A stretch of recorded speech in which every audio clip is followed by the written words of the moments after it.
नमस्कार, स्वराज एक्सप्रेस में एक बार फिर से आपका स्वागत है। मैं हूं आपके साथ ऋषभ सोनी।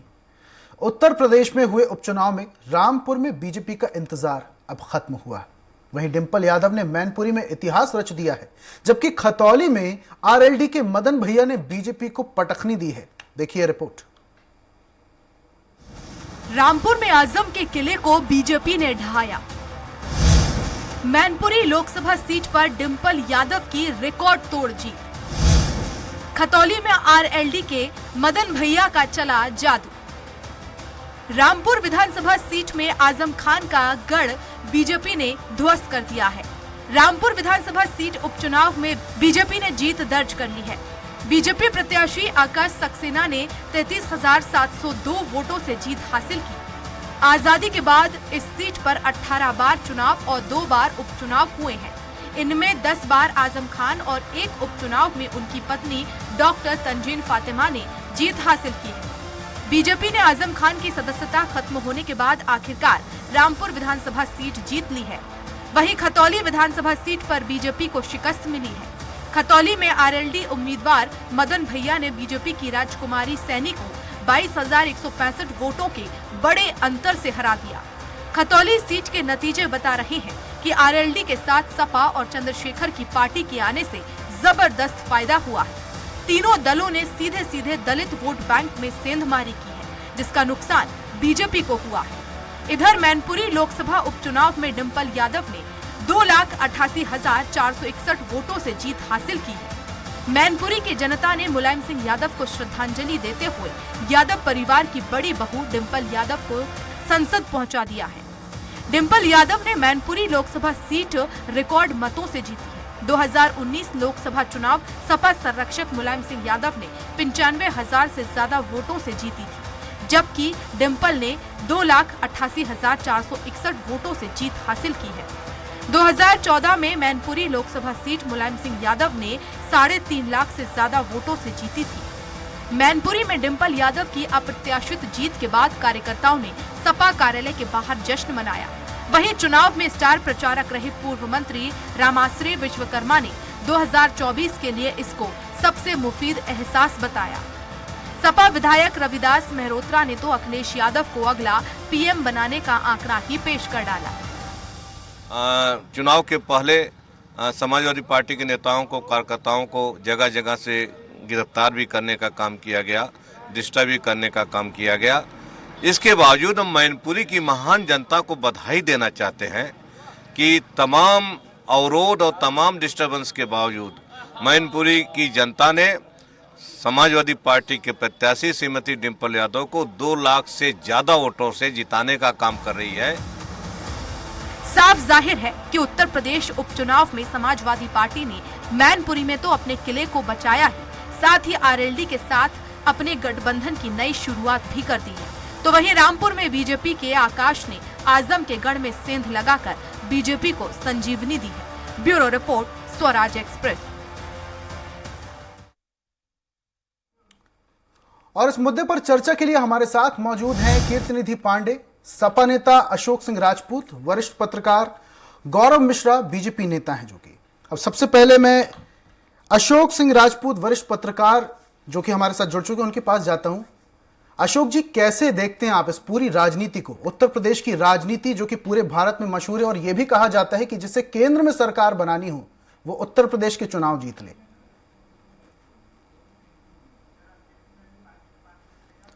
लगता है अशोक जी से संपर्क नहीं हो पा रहा है, उनसे जुड़ेंगे बहुत जल्दी। हमारे साथ गौरव मिश्रा, बीजेपी नेता भी जुड़े हुए हैं, कीर्तिनिधि पांडे, सपा नेता जुड़े हुए हैं। कीर्तिनिधि जी की ओर बढ़ते हैं। पांडे साहब, कैसे देखते हैं आप इन चुनावों को?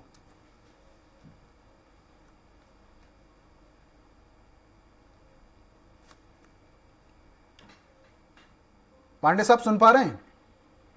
जी बताइए। पांडे जी, कैसे देखते हैं आप इन चुनावों को? देखिए ऋषभ जी, चुनाव में जीत और हार ही होना है। कोई जीतता है, कोई हारता है, और दूसरे सीखने की जरूरत है। लेकिन उत्तर प्रदेश के अंदर चुनाव में जो हुआ, बड़ी दुर्भाग्यपूर्ण स्थिति रही कि प्रशासनिक अमले का पूरा दुरुपयोग हुआ। हमारे कार्यकर्ताओं की गिरफ्तारियां होती रही, कार्यकर्ताओं को थाने बैठाया जाता रहा, रेड कॉर्नर नोटिस जारी करते रहे, हमारे नेताओं के घरों में बाउंड्री कूद के पुलिस जाती रही, उनको धमकाती रही। और रामपुर में तो हद कर दिया। रामपुर में तो तमाम पुलिस के अफसरान के वीडियो जारी हुए जो इलेक्शन कमीशन की गाइडलाइन को भी नहीं मानते। इलेक्शन कमीशन कहता है कि मतदाता पहचान पत्र अगर नहीं है, मतदाता सूची में आपका नाम है, तो पासपोर्ट हो, पैन कार्ड हो, आधार कार्ड हो, राशन कार्ड हो, जो भी कोई पहचान पत्र जिससे आइडेंटिफाई हो जाए, उसके कई ऑप्शन दिए जाते हैं। लेकिन रामपुर से तो कई वीडियो ऐसे मिले जिसमें सीओ स्तर के अफसर कह रहे हैं कि आप जाइए मतदाता पहचान पत्र लेके आइए, वोट 5 बजे तक पड़ेगा। आधार कार्ड से वोट कैसे पड़ जाएगा? इस तरीके के अगर कार्यप्रणाली होगी तो लोकतंत्र कमजोर होगा। और ये जो चुनाव हुआ, इससे न कोई सरकार बननी है न कोई सरकार बिगड़नी। उत्तर प्रदेश के अंदर भारतीय जनता पार्टी की सरकार है जो चलेगी, केंद्र के अंदर जो भारतीय जनता पार्टी की सरकार है वो भी चले, वो भी अपना कार्यकाल बहुमत की सरकारें हैं।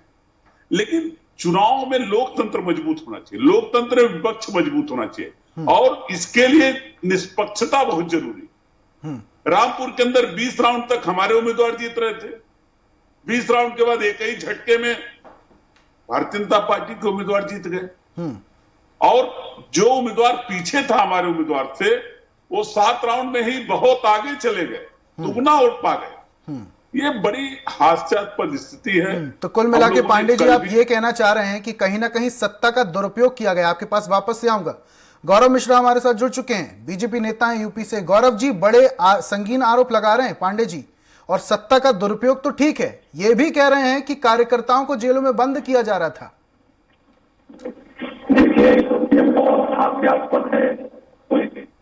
गौरव जी, स्पष्ट आवाज नहीं आ पा रही आपकी। गौरव जी, आपकी स्पष्ट आवाज नहीं आ पा रही है, लगता है कुछ तकनीकी समस्या है। आपके पास वापस से लौटूंगा मैं, पांडे जी की ओर बढ़ता हूं। पांडे साहब, आखिर क्यों ऐसा हुआ? कार्यकर्ताओं को जेलों में क्यों बंद किया जा रहा था? देखिए, हम लोगों ने लगातार कई मुद्दों पे इलेक्शन कमीशन को अवगत कराया। 2022 के अंदर विधानसभा के चुनाव हुए थे, और जो मतदाता सूची हमारे पास उपलब्ध था, 6 महीने बाद मैनपुरी के अंदर अगर लोकसभा का उपचुनाव हो रहा है, तो बहुत से मतदाताओं के नाम सूची से गायब कर दिए गए। हम लोगों ने दोनों मतदाता सूची इलेक्शन कमीशन को अवगत कराया।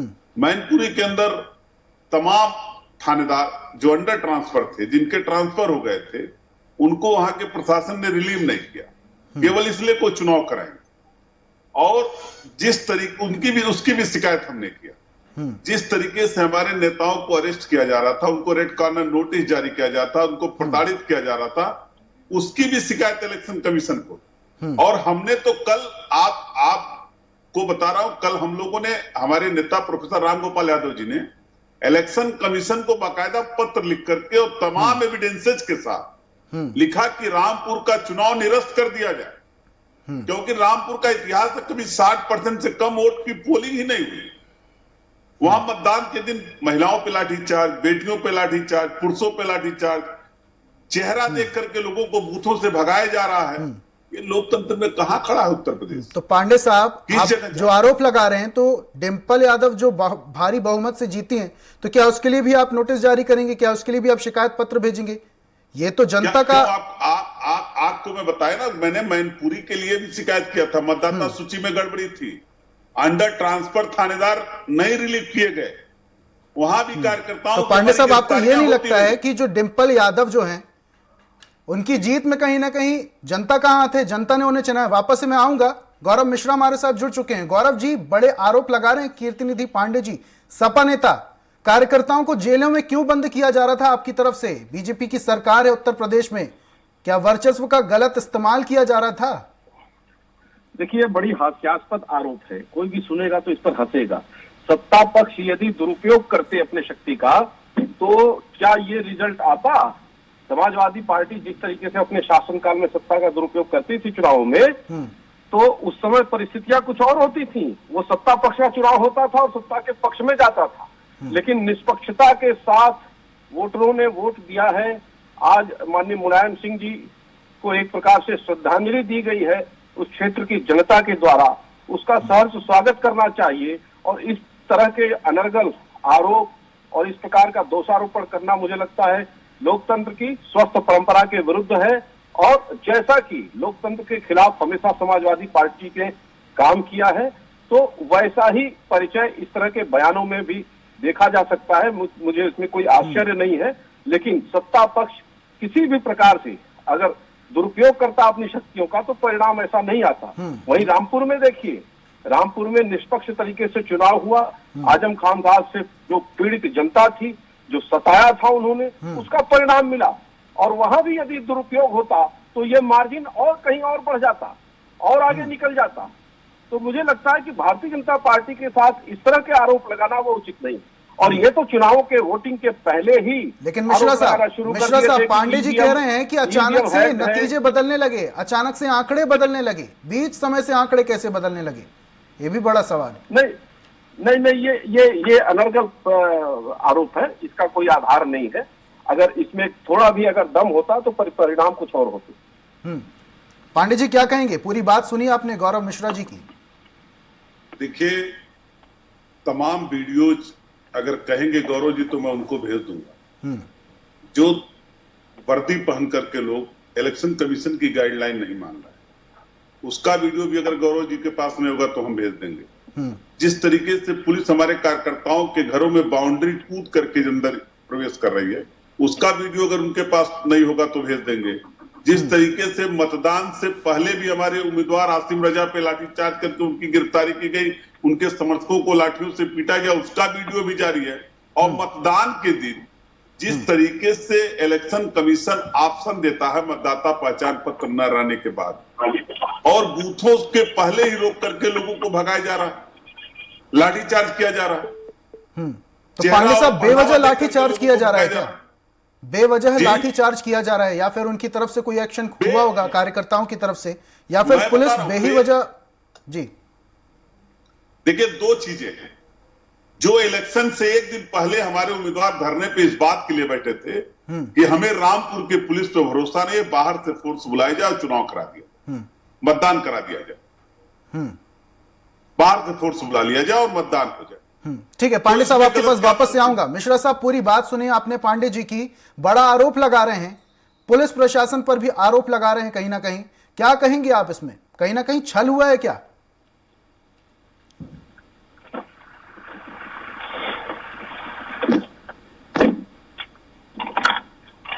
मिश्रा साहब सुन पा रहे हैं?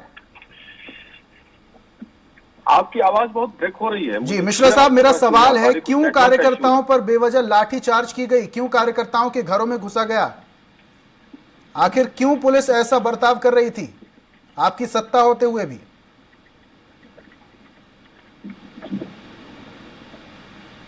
मिश्रा जी सुन पा रहे हैं? हेलो गौरव जी, मेरी आवाज आप तक पहुंच पा रही है? आपकी आवाज ब्रेक हो रही है, आपकी आवाज ब्रेक हो रही है। गौरव जी, कुछ तकनीकी समस्या है, उसे जल्द ही दुरुस्त कर लिया जाएगा। वापस आपके पास आऊंगा। पांडे जी, आप कुछ कह रहे थे, बड़े आरोप भी लगा रहे थे कि बेवजह पुलिस प्रशासन ने लाठीचार्ज किया, कार्यकर्ताओं के घर में घुसे। आखिर क्यों ऐसी बदसलूकी हुई?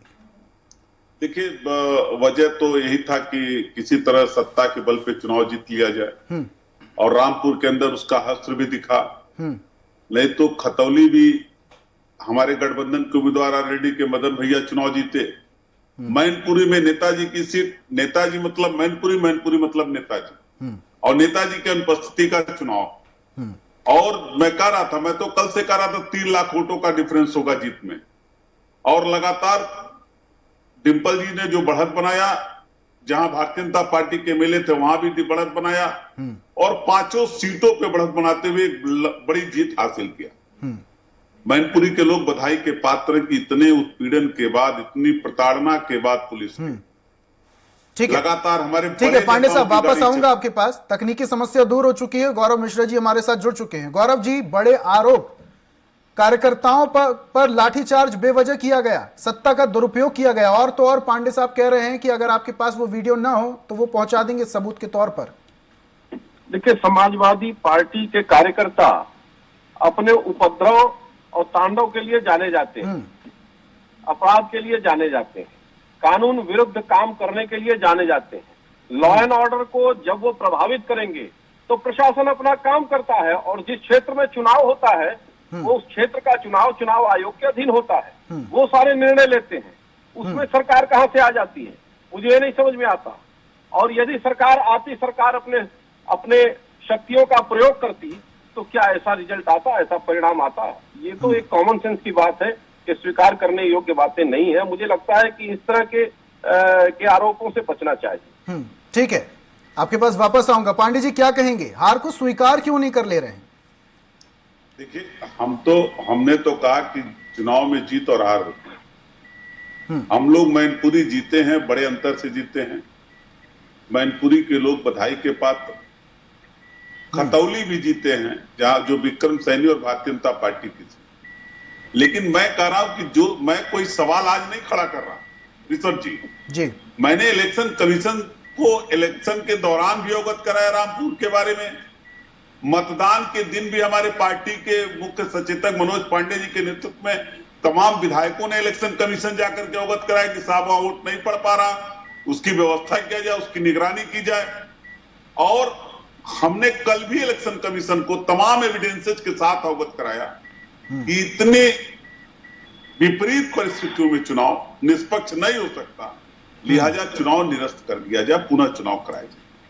ये तो हमने कल भी मांग किया था इलेक्शन कमीशन से, कोई ये बात हम आज नहीं कर रहे। और साज को आज क्या, अगर कोई वीडियोज है, कोई फुटेज है, तो वो चीजें दिखती हैं कि कौन अन्याय कर रहा है, कौन लाठीचार्ज कर रहा है, कौन उपद्रव कर रहा है। पुलिस उपद्रव कर रही थी, पुलिस दहशत पैदा की रामपुर के अंदर। आजम साहब के बेटे अब्दुल्ला आजम साहब जो हमारे पार्टी के एमएलए, उन्होंने कहा कि अगर इसी तरह इलेक्शन कराना तो भारतीय जनता पार्टी को निर्वाचन का सर्टिफिकेट दे दिया जाए, चुनाव कराने की क्या जरूरत है। तो पांडे जी एक बड़ा आरोप आप पुलिस प्रशासन पर लगा रहे हैं। ठीक है, आपके पास वापस आऊंगा। वरिष्ठ पत्रकार हमारे साथ अशोक सिंह राजपूत जी जुड़ चुके हैं। अशोक जी, जिस तरीके से उत्तर प्रदेश में चुनाव हुए और चुनाव के बाद जो सियासत अब तेज हो चुकी है, उस पर आप क्या कहेंगे? किस तरीके से देखते हैं आप इन चुनावों को?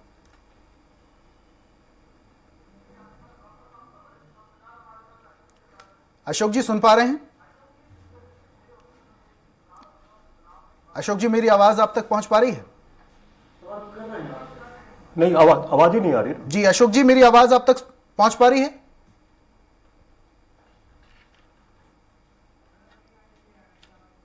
अशोक जी से वापस से हम बातचीत करेंगे। हमारे साथ दोनों मेहमान जुड़े हुए हैं, सपा नेता और बीजेपी नेता, उनके पास चलते हैं। बीजेपी नेता हमारे साथ जुड़े हुए हैं। गौरव जी क्या कहेंगे, एक बड़े आरोप पुलिस प्रशासन पर लगा रहे हैं? सबसे महत्वपूर्ण विषय यह है कि आरोप ये पहले से ही लगाना शुरू कर दिए थे।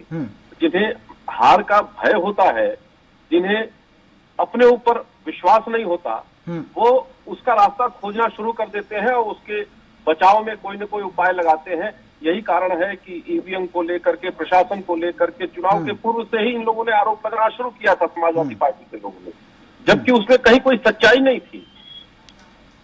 के फुटेज की बात कर रहे हैं या प्रशासन के कड़ाई की बात कर रहे हैं, तो लॉ एंड ऑर्डर में जहां भी कमी दिखाई देगी या परेशानी दिखाई देगी, प्रशासन उसके विरुद्ध कार्रवाई करता है।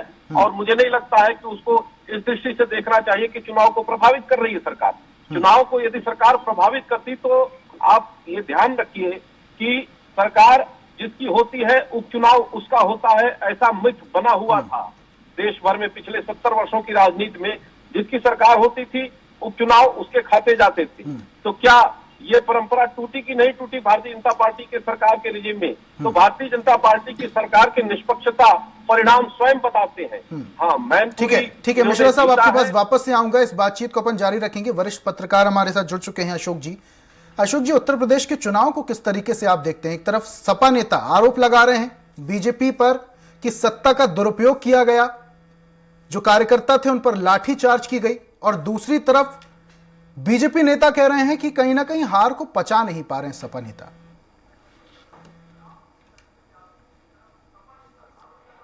देखिए, ऐसा है, एक तो पहले मैं माफी चाहूंगा कि थोड़ा सा टेक्निकली कुछ देर हुई, आपसे संवाद नहीं हो पाया। और दूसरे ये है जो उत्तर प्रदेश के जो 3 चुनाव हैं, एक लोकसभा और 2 विधानसभा के चुनाव रहे, इन 2 चुनावों को लेकर के जो परिणाम आए हैं, परिणाम में ये कोई अब ये नहीं कह सकता जो समाजवादी पार्टी गठबंधन उसको भी सीट मिली है, भारतीय जनता पार्टी को भी सीट मिली है। तो ये जो एक बनाने की कोशिश हो रही है कि मतलब ये चुनाव की वोटिंग भी हो गई और वोटिंग होने के बाद में तो काउंटिंग हो रही है, तो स्थिति तो क्या आप ये कहेंगे कि मैनपुरी वाला चुनाव भी प्रभावित हुआ था? फिर मैनपुरी चुनाव क्यों नहीं प्रभावित किया गया? फिर ये खतौली वाला चुनाव कैसे नहीं प्रभावित हुआ? तो ये स्थितियां ऐसा नहीं कहना चाहिए, सरकारों के रहते हुए होता है। इलेक्शन कमीशन का अपना एक टीम है, ये मतलब अपने आप किसी को संतुष्ट करने के लिए या आपकी कहीं लापरवाही रही है, आप कैडर अपने पार्टी वर्कर्स को आप मोबिलाइज नहीं कर पाए, वो जो आपकी लेकनेस है उसको आप राजनीतिक दलों पर या सरकार पर वो थोप रहे हैं, तो ठीक नहीं है। ठीक है पांडे जी, क्या कहेंगे आप? कहीं ना कहीं हार जो है वो पार्टी की भी हुई है, तो पार्टी की कहीं ना कहीं कुछ कमी होगी जिस वजह से जनता ने पार्टी को नहीं चुना, प्रत्याशी को नहीं चुना। अब उसमें बदलाव किया जाना संभव है। देखिए, हम ऋषभ जी, अशोक जी वरिष्ठ पत्रकार हैं। मैं कह रहा हूं कि मैनपुरी के अंदर भी जब प्रशासनिक हस्तक्षेप हो रहा तो हम लोगों ने इलेक्शन कमीशन को लगातार अवगत कराया, और वही हाल रामपुर के अंदर भी लगातार। फिर भी आप 2,88,000 वोट से जीत जाते हैं, फिर भी आप 2 लाख। और मैं बता रहा हूं, मैनपुरी के लोगों ने जिस तरीके से तमाम उत्पीड़न के बाद भी हमारे कार्यकर्ता डटे रहे, और मैं कह रहा हूं रामपुर के अंदर तो वोट ही नहीं पड़ने दिया। आप बताइए कि इलेक्शन कमीशन के जो गाइडलाइन है कि मतदाता पहचान पत्र के बाद क्या क्या चीजें रख पांडे साहब एक बड़ा आरोप आप लगा रहे हैं कि वोट ही नहीं पड़ने दिया, वोट ही नहीं पड़ने दिया गया। एक बड़ा आरोप आप लगा रहे हैं, उसका कुछ सबूत होगा? अखिलेश यादव, हमारे नेता आदरणीय अखिलेश यादव जी ने दोपहर के एक इंटरव्यू में कहा एक चैनल पे कि हम रामपुर के उसका इंतजार करेंगे क्योंकि वहां गड़बड़ियां हो सकती हैं, वहां तो वोट भी नहीं पड़ने दिया प्रशासन ने।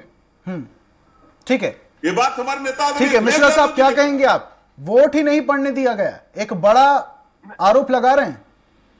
नहीं, मैंने तो पहले ही कहा ना, ये पूरी तरह से हास्यास्पद आरोप है। अभी आदरणीय वरिष्ठ पत्रकार महोदय ने स्पष्ट किया इस बात को, और मैं भी वही बात कह रहा था कि सरकार यदि किसी प्रकार का मैनिपुलेशन करती तो परिणाम ये कदापि नहीं आते। 2,88,000 वोटों की मार्जिन मैनपुरी में कभी नहीं आती। अगर थोड़ा भी प्रभावित करने का प्रयास करती तो मान लीजिए कुछ मतों से, कुछ हजार मतों से विजयी होते। वहीं मुलायम सिंह यादव जी 94,000 मतों से केवल विजयी हो पाए पिछले बार, लेकिन उस मार्जिन को बहुत बड़े पैमाने पर वहां की जनता ने पहुंचाया उस अंतर को। तो इन्हें स्वीकार करना चाहिए, और इस तरह के अनर्गल आरोप, हार को भी स्वीकार करें, जीत को भी स्वीकार करें। और मैं तो बहुत स्पष्ट कहता हूं कि भारतीय जनता पार्टी हार को भी नहीं, ये लोग इलेक्शन कमीशन पिटीशन ले दिया है, सुप्रीम कोर्ट गए हुए हैं। और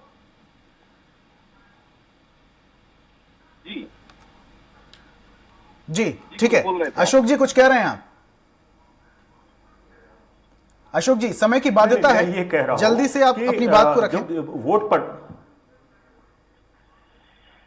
नहीं, मेरा ये कहना है कि जब अब इनको मालूम है तो इलेक्शन कमीशन के पास भी गए हैं, इलेक्शन कमीशन के रिप्रेजेंटेशन भी दिया है, फिर उसके बाद सुप्रीम कोर्ट भी जा चुके हैं, और उसके बाद खतौली के चुनाव परिणाम है वहां भी जीते, वहां इनका गठबंधन जीता है, और मैनपुरी में इनके डिंपल यादव 2,88,000 जीते हैं। मतलब एक थंपिंग मेजॉरिटी, मतलब एक ओवरवेलमिंग जिसे कहना चाहिए, अति उसके साथ, मतलब जैसे होना चाहिए। तो ये कोई कहे कि रामपुर में हम कर रहे थे खतौली, सत्ता पक्ष को मतलब ये मानना चाहिए, क्योंकि सत्ता में रह चुके हैं समाजवादी पार्टी, और उनके नेता मीडिया फुटेज के लिए क्या क्या कह देते हैं वो हम लोग तो इसके आदी हो गए, सुनाने के। अशोक जी, क्या कुल मिला के ये समझा जाए, कुल मिला के ये समझा जाए अशोक जी कि हार को पचा नहीं पा रहे हैं, इसलिए अनर्गल जो आरोप प्रत्यारोप का दौर शुरू हो गया है वो चल रहा है?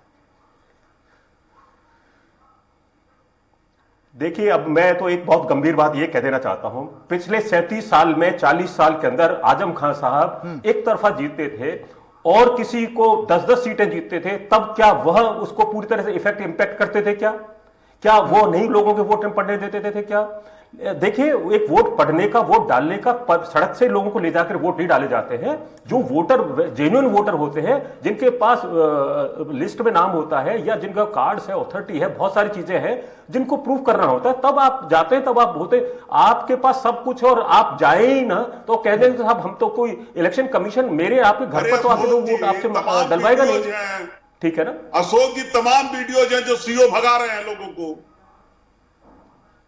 आधार कार्ड लेकर। नहीं, देखिए, अब वो भीड़ खड़ी रहती है, हम लंबे समय से देख रहे हैं। ठीक है पांडे साहब, लेकिन अगर ऐसे वीडियोस हैं, पांडे साहब मेरा ये सवाल है कि अगर ऐसा कुछ हुआ है तो कहीं ना कहीं कुछ ना कुछ तस्वीरें तो बाहर सामने आती। अशोक साहब, अगर आप कहिए तो आपको वीडियो भेज दूं, आप भी देख लीजिए उसको, किस तरीके से सीओ भगा रहे मतदाताओं को। नहीं, मैं जानता हूं। देखिए, मैं चलिए ठीक है, तीनों मेहमानों का जुड़ने के लिए बहुत बहुत शुक्रिया। इस चर्चा को यहीं पर विराम देते हैं और अब नतीजों पर सबकी निगाहें रहेंगी। किस तरीके से अब उत्तर प्रदेश की सियासत बदलाव मोड में आएगी, यह भी देखने वाली बात होगी। आप देखते रहिए स्वराज एक्सप्रेस। नमस्कार।